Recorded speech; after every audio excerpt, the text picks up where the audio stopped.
நாயுடா, அந்த அணைக்கட்டு கான்ட்ராக்ட்ல லட்ச லட்சமா சம்பாதிக்க நினைச்சேன். அந்த இன்ஜினியர் பிச்சைக்கார போய் ராஜாவுக்கு கான்ட்ராக்ட் கொடுத்துட்டானே. நான் அவனுக்கு பணத்தை காட்டினேன், அதுக்கே அவன் மயங்கல. இந்த பையன் அவனுக்கு எதை காட்டியிருப்பான்? எவா எதை காட்டினா என்ன, நான் ஒண்ணு காட்டுறேன். புதுசா இருக்கட்டும். என்னத்த புதுசா காட்ட போறாரு? ஒண்ணு தட்டை காட்டுவாரு, இல்லன்னா சூடத்தை கொளுத்தி காட்டுவாரு. அப்படியே காட்டிட்டாலும் அள்ளி கொட்டிடுவேல. நன்றி கட்டாளி. முற்பாத ஜபம் ஜபிச்சு ஒரு சாந்தி பண்ணிட்டோம்னா அவ கையில இருக்கிற கான்ட்ராக்ட் நம்ம கைக்கு வந்துரும். என்ன சொல்றேன்?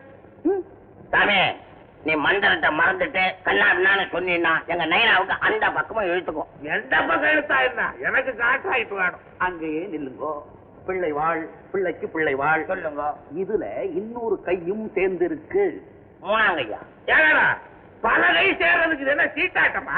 உமக்கு எப்பவும் ஒரு கெட்ட புத்தி, சீட்டாட்டம் ரேசாட்டம்னு. இன்ஸ்பெக்டர் தான் அந்த ராஜா பயலுக்கு கான்ட்ராக்ட வாங்கி கொடுத்திருக்கணும். புடிச்சிட்டாரு பாயிண்ட. அந்த இன்ஸ்பெக்டர் அழுத்தமா வேலை செஞ்சிருக்கிறார். பார்க்க